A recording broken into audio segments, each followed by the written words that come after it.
Good morning. We're now on the record. Today is Wednesday, October the 8th, and this is a public deliberation being convened by the Baltimore County Board of Appeals at 9 a.m. and it's now 9:02. And my name is Sharon Bernardi. I'm chairing the public deliberation today, and I am joined by my co-board members, Mr. Joseph Evans and Mr. Brian Pennington. And just to recap, this matter involves Bais Medrash of Owings Mills, Inc., contract purchaser, case number 24-029-SPHX for property located at 10729 Park Heights Avenue, District 2, Council District, 2nd Council District in Baltimore County, and it's regarding a petition for special exception pursuant to BCZR Section 1A01.2.C.25 to permit a rabbinical college, including dormitories, and petition for special hearing for BCZR Sections 500.7 and 409.6.A.4 as follows: to confirm that 45 parking spaces is sufficient to support the proposed rabbinical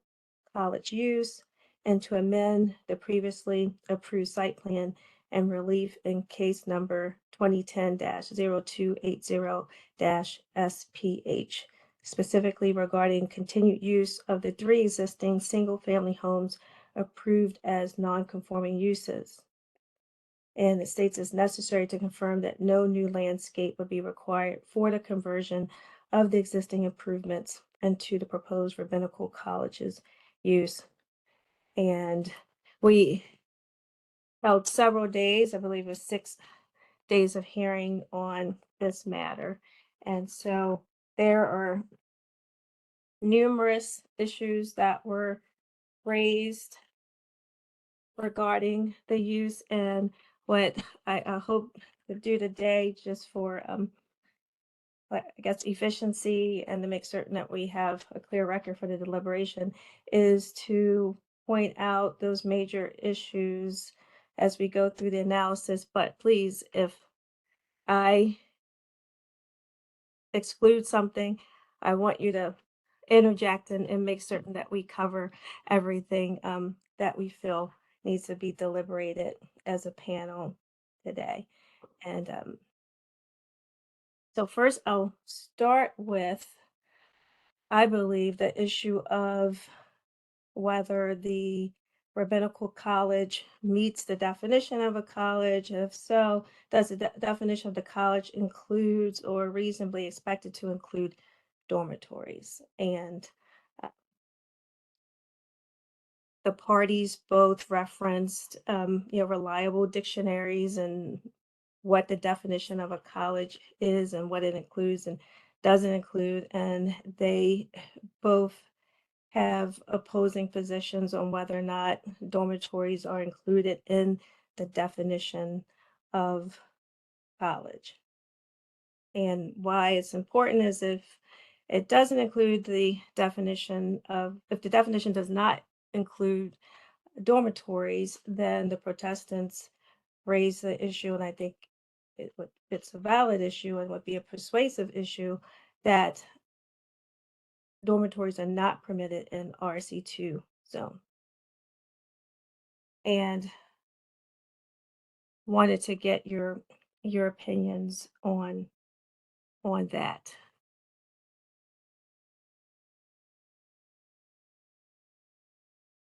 And if you want, I can start, and then if one of you want to chime in. I mean, again, they're 2 reliable sources. I believe that, as pointed out by the petitioners, that in some definitions, there's a presumption that a dormitory would be part of a college. We know that dormitories don't have to be part of a college or an expected use ancillary to a college. You could have community colleges, they don't have dormitories. There are numerous types of colleges that do not.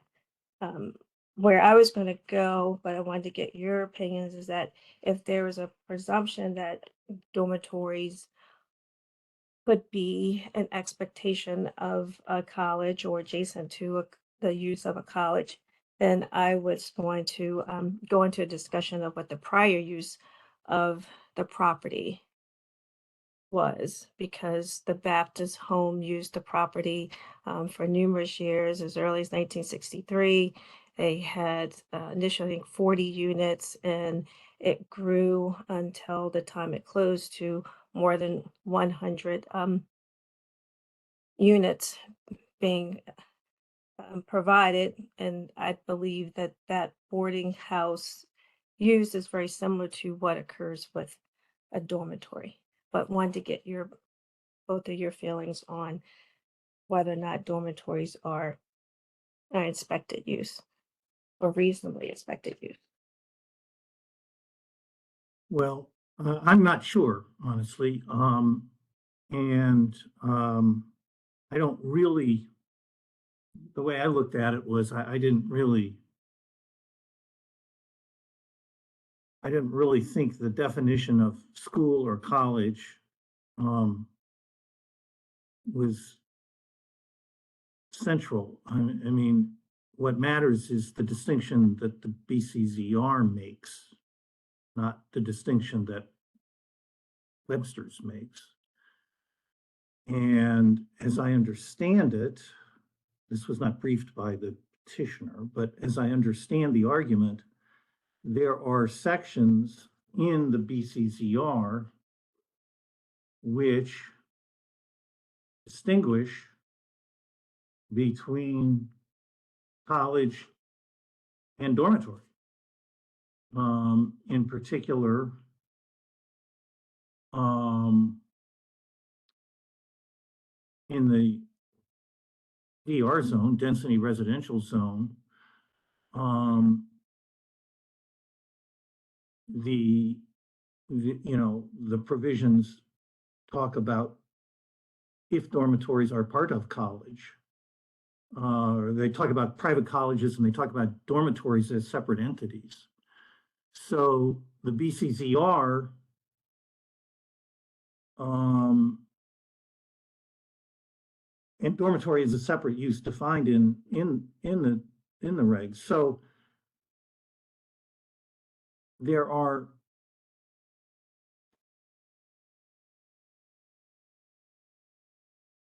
so whatever the word college means, it would appear as though it doesn't mean a dormitory or embrace automatically a dormitory, because those are two concepts that are discussed separately in other provisions in the BCZR.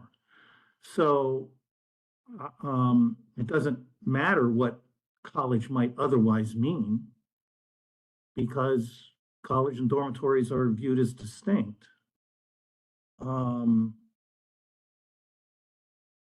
So that is one way of looking at it, it seems to me. I'm,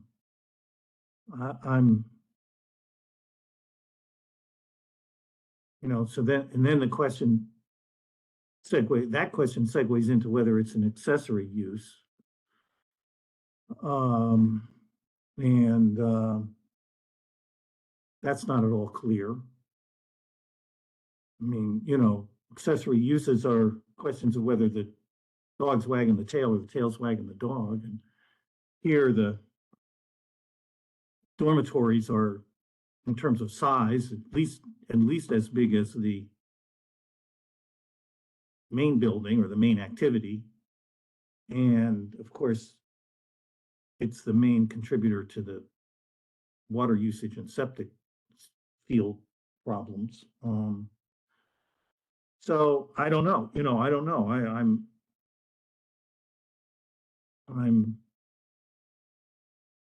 don't know.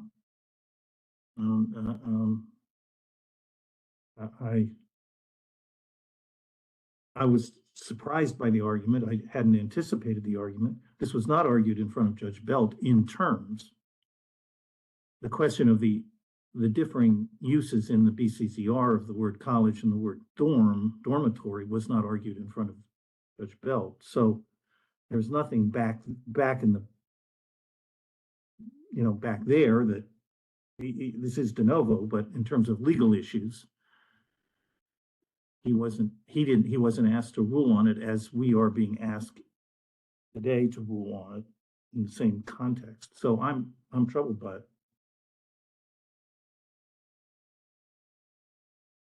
That's probably not very helpful, but I am troubled by it. Well, I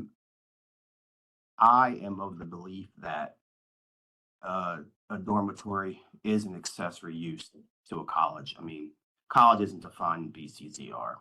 Merriam-Webster's, I mean, I think it was Fisher's, I would want to say it was Exhibit 7 that had the definition. And Ms. Bernardi mentioned that earlier, that I believe a dormitory is accessory use to a college. I mean, trying to pull it up now.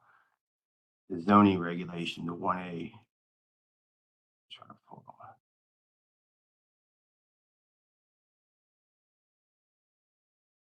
Yeah, because it goes on. I mean, it's colleges, universities, but I mean, I just think I'm just looking at it from a just practical standpoint that I do think that a dormitory would fall under the guise of a college.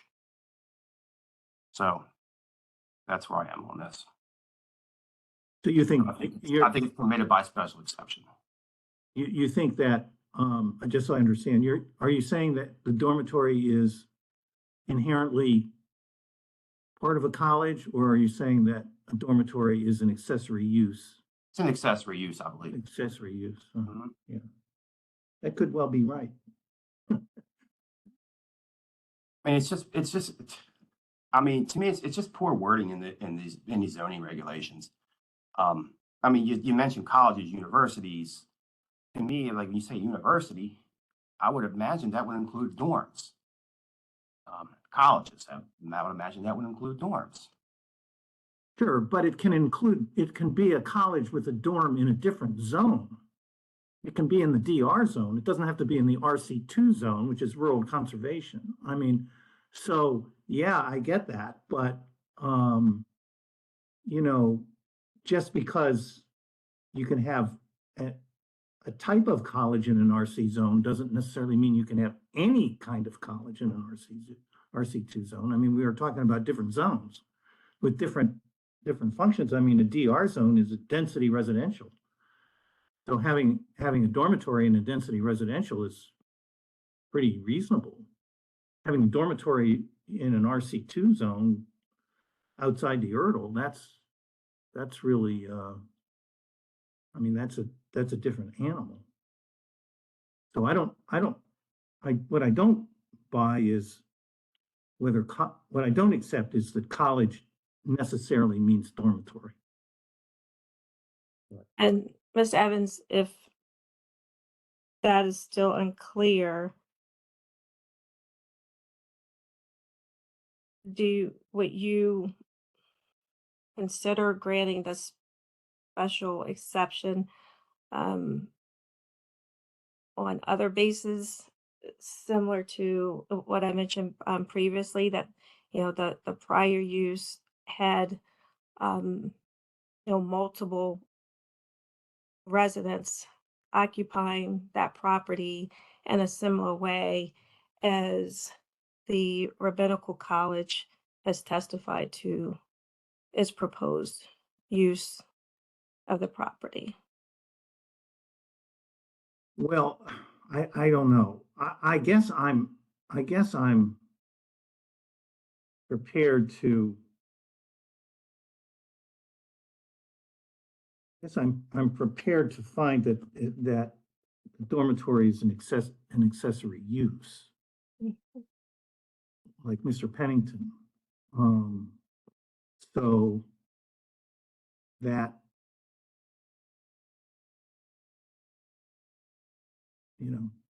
but frankly, I think it's a very, very, very, very close question. It wasn't briefed at all by the petitioner, which he just blew by it in his memo. And Um, so I guess, but you know, I'm so reluctant to scuttle this whole project on something like that, that Sure. I'm, Well, I think it's fair that if, because we have many other issues that, we have deliberated this piece. Mr. Pennington and I have, I believe, um, aligned there, but we should continue the deliberation with the other issues. Okay. sure, sure, absolutely. So, go to my notes. I guess I would say, assuming, it was permitted for that purpose as an accessory use, we would have to then also deliberate the impacts, I believe. And there were numerous impacts that were raised, and petitioner went through each of the sections out of 502.1 A through H. And I won't list all of them. I think at least two, let me do two or three that I think we should discuss, and if there are others, please, we'll include them as well. But like A was, it won't be detrimental to the health, safety, or general welfare of the surrounding locality.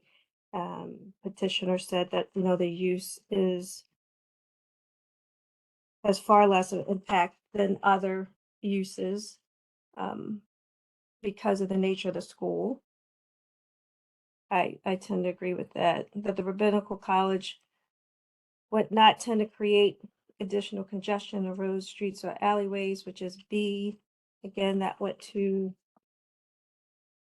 the use of the college, and that there would be less traffic, than what your traditional school and that exists, or schools that exist in the area currently have. And they referenced the Genesee School, for example, where people are commuting daily. That the college will not create a potential hazard from fire, panic, or other danger. Go through. Where I wanted to get to first was the traffic. Not the traffic, but how, I guess, traffic would enter and exit, the ingress and egress from the property. And those concerns related to the site distance dangers that the protestants raised. And guess which what I struggle with, and then we can go into detail, is that a property, you have to, if you're going to use a property, enter or exit from somewhere on the property. And so, what I then just went through of is the proposal that the southern entrance, which has the least risk, would be the risk from which you would exit. I believe they propose exiting the property from the southern, um, entrance, and then the northern would be where you would enter the property. Otherwise, you wouldn't be able to use the property if you couldn't enter and exit from somewhere on the property. But wanted us to go into detail about how you analyze the question related to the site distance. Because again, expert testimony, conflicting expert testimony, and I believe what's being proposed is an entrance that is different than the entrance that was previously used for the property, because a prior analysis determined that the northern entrance was the better or less risky exit point for the property. I didn't know who wanted to go first. Well, the,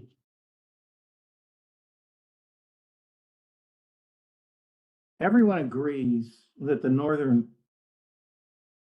northern access is for ingress only, correct? I mean, isn't that right? Everyone was on board with that. Yep. So the Yes. northern access is clearly ingress only. So the question is the southern accent, is it ingress and egress? Or is it egress only? And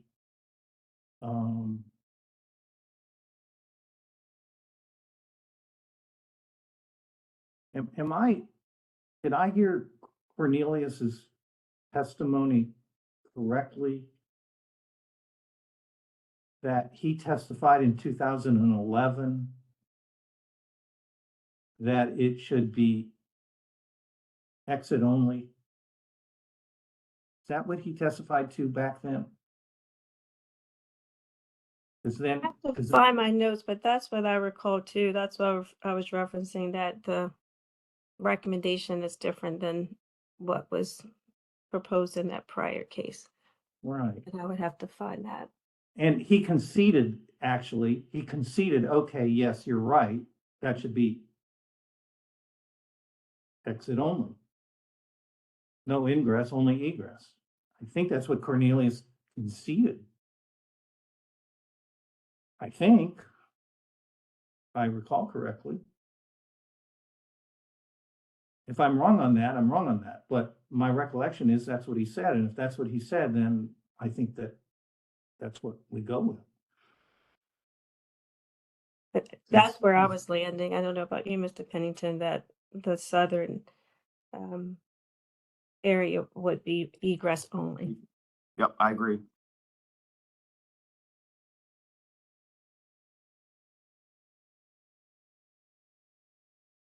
So going through the other provisions of 502.1, where I landed next was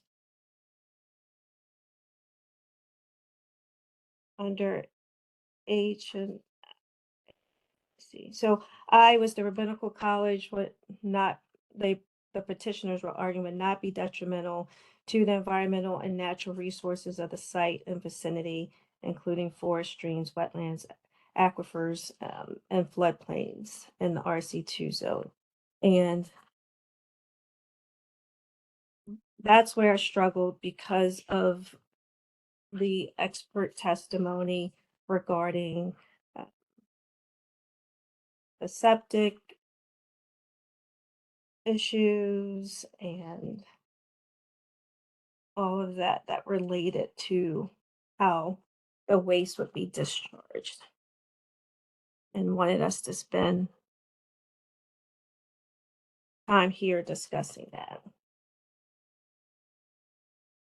And that's where I felt it was very complicated. We had expert testimony on both sides using various calculations, sometimes conflicting calculations as to what is the capacity of the existing septic systems and what impacts they would have on the property and neighboring property. Well, let me jump to the bottom line for me, okay?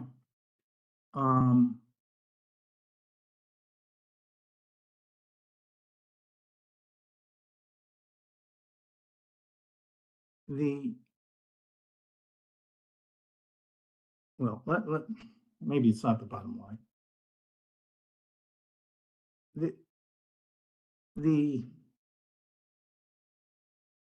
The question of water use and septic use is I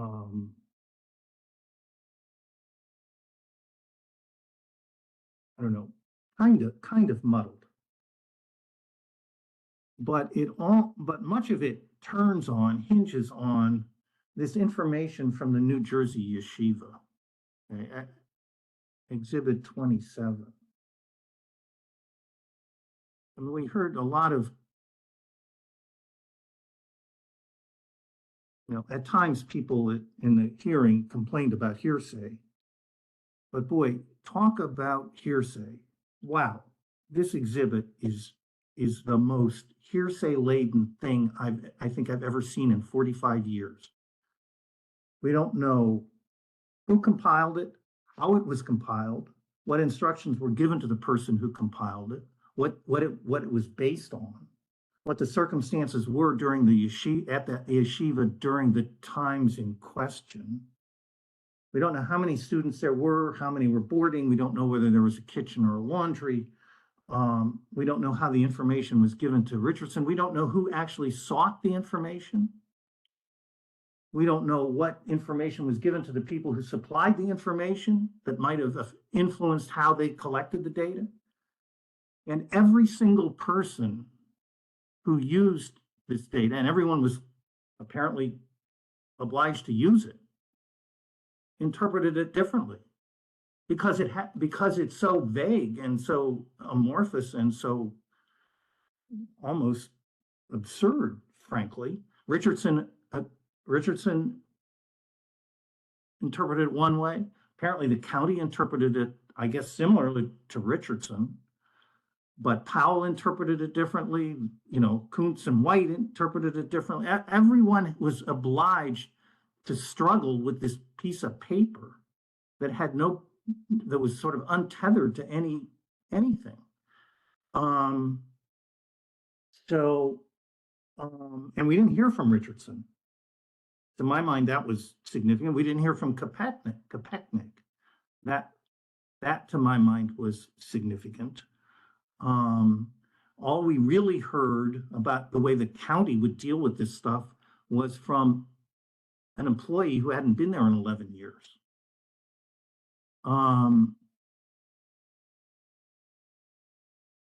And so what seemed to me to emerge, if you as a trier of fact, if you kind of like take all of the data, all the information that all of the experts provided, what emerged for me anyway was that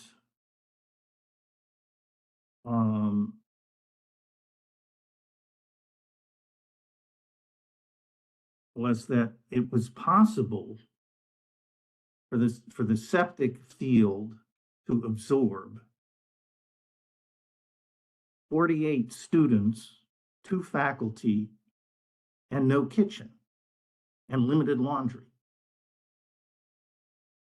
And that's what probably it can do, at least, that we know of. The problem is we just don't know. We just don't know because we don't have any actual data from this site that informs on this. We don't have, all we have is this mysterious stuff from the yeshiva in New Jersey, which I'm unwilling to rely on in any great measure. And I'm also unwilling, given the showing that was presented to us, and I say this as a person who spent almost all my entire career as a public employee, great deal of respect for public employees, particularly what's going on now, quite upsetting. But I'm unwilling to rely on the county's, I'm unwilling to rely on the county being in charge of monitoring any expansion of the site, of the use. Because I mean, the county seemed good with the Richardson letter. Well, the Richardson letter is not good. In my estimation, it's not good. You can't just, it just seems nonchalant to say, okay, well, Richardson says this, okay, fine, we're good with it. I mean, that's just, I'm just not, and I really was unsatisfied with Powell's testimony. And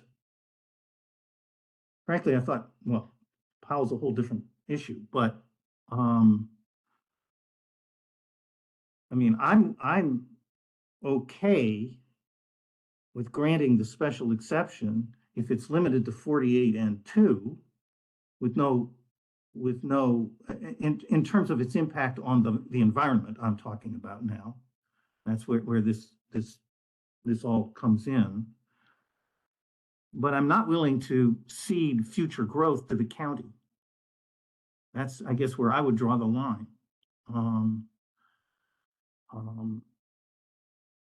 If they want to expand beyond 48, then it seems to me they've got to reapply. They have to apply to an administrative law judge and this board to expand. And when they do that, they should have sound data showing actual water use, actual septic flow, actual data that shows what the heck is going on, because in my estimation, we just really don't know what's going on there. So that's sort of where I come out in terms of its ultimate impact. I think that my sense was that the Protestants experts, when pushed, were unhappy with 48, but could see it. That was how I interpreted what they said. But beyond that, I'm not, that's where I would draw the line, frankly. So that's, I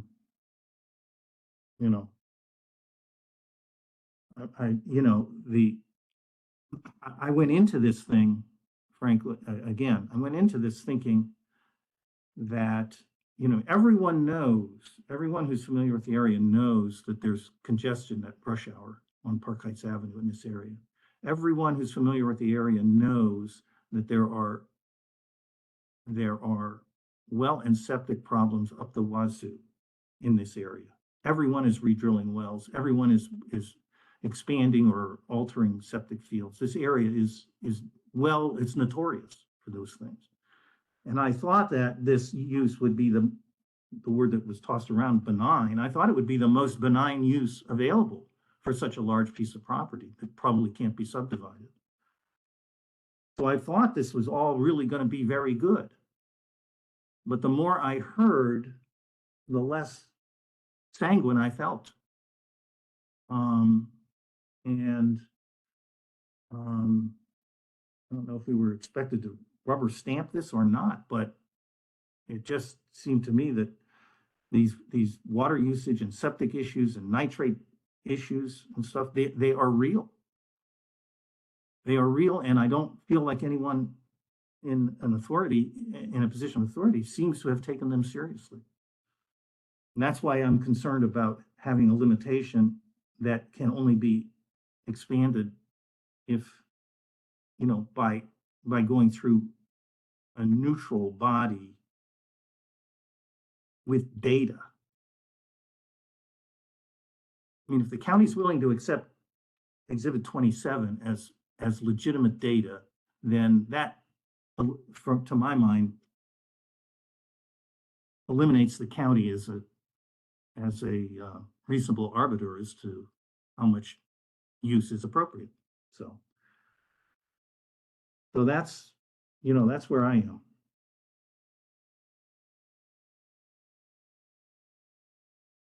on that issue. And how about you, Mr. Bennington? Well, the whole where I'm stuck, and where I'm stuck is, at what point is the septic issue addressed? I mean, Mr. Mosco testified that comes next, or it comes later in the process. So right now, if the septic system doesn't have the capacity to fit to handle 48 people, that has to be approved by the county, and maybe even MDE before the final, a use permit can be issued. So I'm just trying to figure out, okay, so let's just say right now the septic systems doesn't have capacity, and everybody knows it. So do they replace the whole septic system and then apply for the special exception? Or do they apply for the special exception knowing that they're going to have to replace that septic system in order to get that use permit? It just, to me, it just doesn't make sense. If the inspections and the, everything related to determining whether that septic system is adequate comes later, I don't see how I can just limit them at this point. I believe, I mean, I would certainly incorporate all the Zach, comments, the three, that has to be inspected by an independent inspector and the other ones. But I think that's the next step. Well, I I mean, think- they have to have all that inspected. If, let's just say we grant the special exception Yes. with a limitation to 48, okay? Before they can get a use and occupancy permit, they have to inspect to see whether it will tolerate, whether the septic can manage 48 boarders. I mean, they have to do that no matter what we say. And Right, unless we can make that too. Like you said, it should be required, but we can also in that decision say that that's a requirement and list those on page 16, the three Zach comments that you just referenced, Brian, right? Mm-hmm. Yes. So that it's clear. But if that's the case, then why would we limit it at 48? Well, Because it doesn't have the capacity. everyone said 100 is too much, right? I mean, everyone said that. Even Powell said that. And 48 might be too much if they have an operating kitchen. Many, that also seemed to be an And issue. if there's some laundry at some point in time as well. Right. So, I mean, our problem here, my reluctance isn't to grant the special exception. My reluctance is to cede the authority To the county. to monitor its growth Right. for the I agree. county. That's where I'm just stuck. I mean, I mean, we heard nothing from the county. We didn't hear from one county employee. We heard from one person who left there 11 years ago, whose testimony, frankly, was not credible on most scores. I mean, this whole business about how the capacity is 9,000 gallons, oops, well, maybe not. Maybe it's half that. I mean, that was, as far as I was concerned, well, that was shocking to me. That was shocking. That was actually shocking. And he didn't even really want to back off of it. Ultimately, he did, but boy, he sure didn't want to. That was quite, I thought, I mean, that's why, one can be thankful for cross-examination because so I'm not confident about anything Powell says about what the county will do. I mean. Well, I was basing mine off what Mr. Motzko testified about. Yeah. Mr. Motzko had no involvement in this case except to testify. Why didn't they call Richardson? Richardson's the engineer that actually did it. Why did they call Motzko instead of Richardson? I don't know. But Motzko had nothing to do with this case except to serve as a witness. So I'm not that crazy about his testimony either. Well, I'm talking about his testimony relating to the process with the county. Yeah. How the inspection of the septic system to ensure that it's adequate comes after special exception. Yeah, okay. Well, that's fine. But I'm not, I guess my point is my reluctance to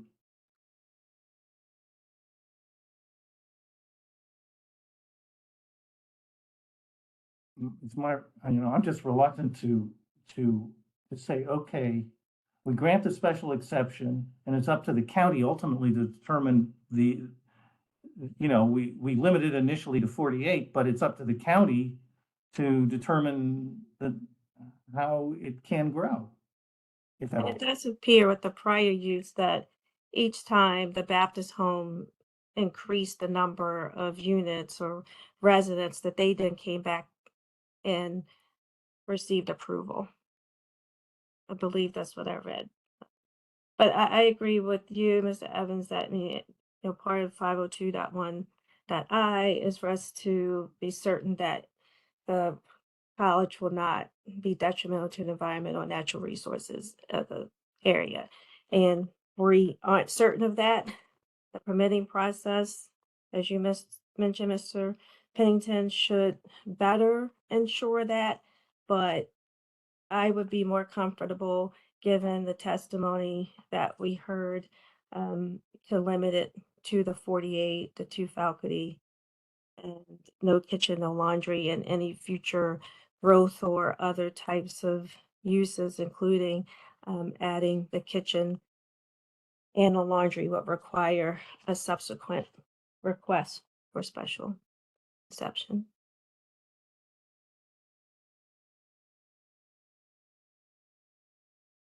And then state in there those three ABC requirements that were you referenced, Mr. Pennington. I think it's on page 16 of petitioner's memo. Yep, that if a zoning variance is granted regarding the groundwater management piece, what's required. To have that specifically stated in the decision. Did the three of us align on that?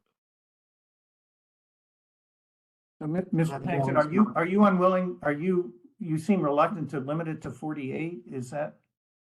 Well, I'm just having trouble envisioning how it would work. Let's say they want to add laundry.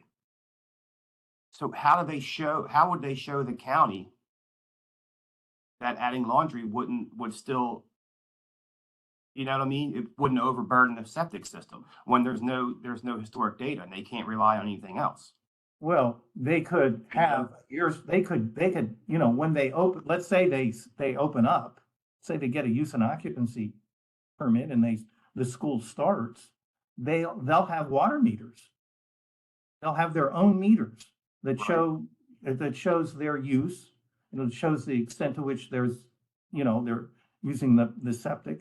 Maybe it will turn out, and this would be, wonderful. Maybe it will turn out that their actual meter data shows 3,500 gallons per day of use, so that they have plenty of capacity. Maybe that will happen. That's what, Richardson was saying.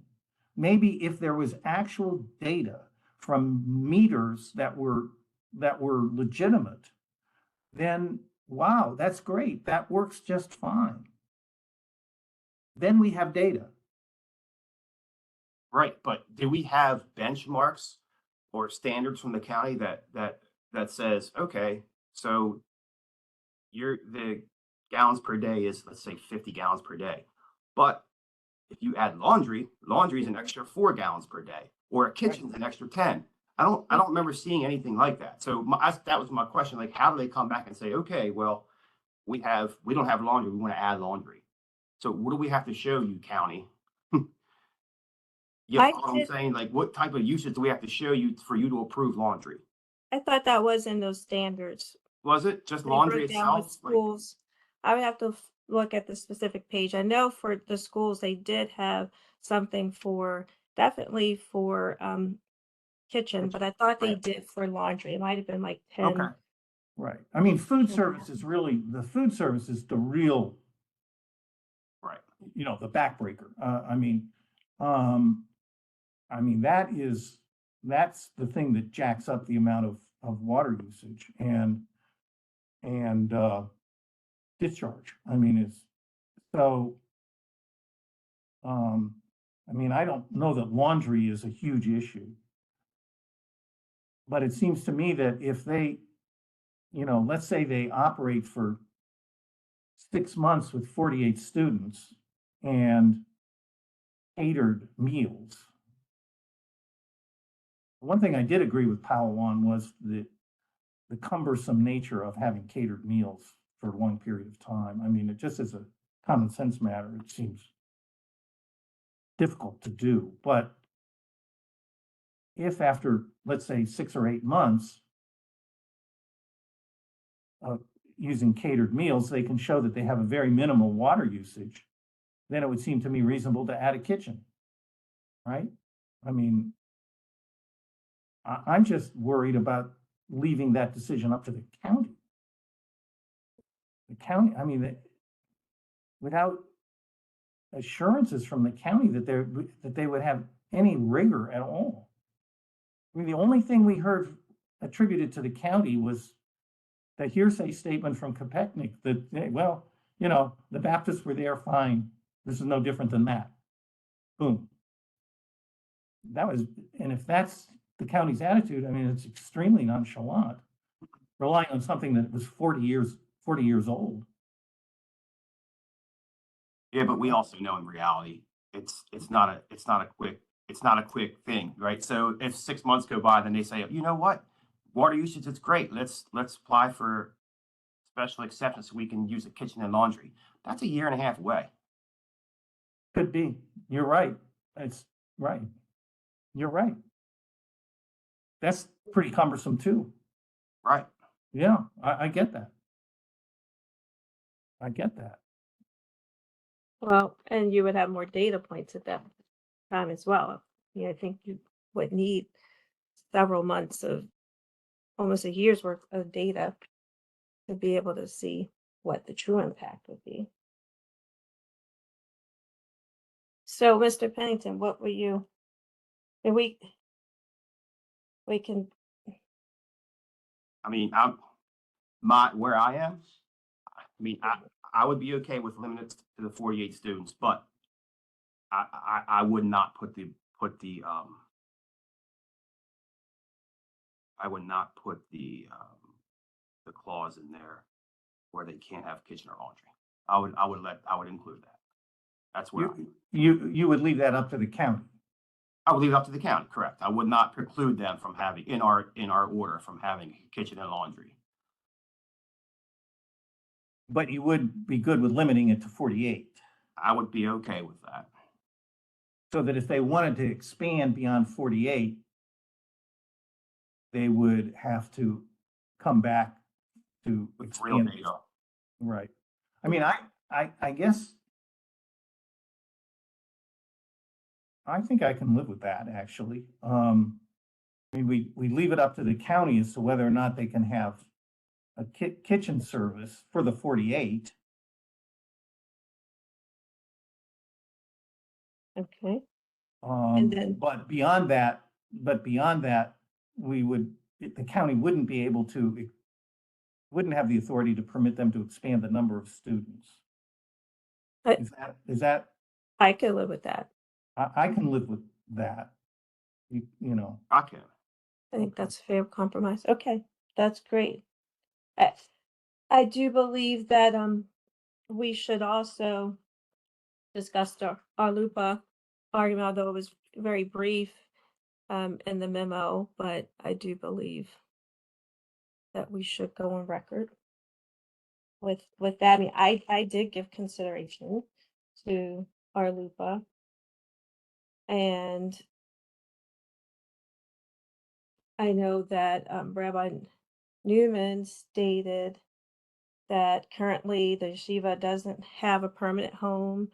I believe the students are living with host families, and his testimony explained the hardship of that, and don't know the length of time for which that would be able to be sustained. And petitioner also argued, as I mentioned previously, that this use has a lesser impact than most other uses or potential uses of the property. And without granting the special exception, the community would be impacted. When I say the community, the religious community of the yeshiva would be impacted because they would have to close the school at least for this type of residential use of the school. Well, I don't know how our LUPA, I mean, there's very little in the record about alternatives here. And so I'm not, I mean, I feel like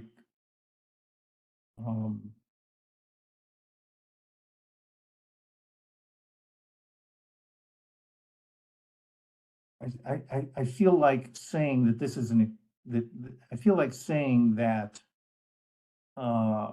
you can have a dormitory in an RC2 zone as an accessory use is an RLUPA, to my way of thinking, frankly, is an RLUPA accommodation. It's an expansion of the BCZR. It's a broad expansion of the definitions in the BCZR that I am willing to make because of our LUPA. And if this weren't a religious organization, I think I would come out differently, frankly. And I also feel like the grant of this special exception, even limited to 48 students, is our LUPA influenced. Because the showing from the petitioners was not very compelling, frankly. It was, I thought, scanty, and there were internal contradictions, and the Protestants put on, I thought, an extremely strong case. And I end up where I end up because of the influence of our LUPA and the experience in Baltimore County with religious entities that don't otherwise comply with zoning, but seem to end up being permitted to do what they do because of our LUPA. And so I feel like this is yet one more example of that. So I'm not, you know, you know, as I say, from my own perspective, but for our LUPA, I might come out differently on a couple of these issues. I have to admit that I would as well. So I don't know. I don't know. What do you think, Mr. Pennington? Do you have any? I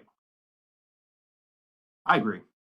I mean, I think some of these issues I would be on the other side, but for our LUPA, and then just reading through our LUPA. I mean, first thing I had to try to figure out was whether this even qualifies for our LUPA because it's a school. But based on my research, I believe it does. There have been some cases out there for schools that went to the federal courts. So, I believe it does fit squarely in our LUPA, and that was one of the main reasons for coming out where I am. Yeah, I mean, I've written a couple decisions involving our LUPA from the board, and it's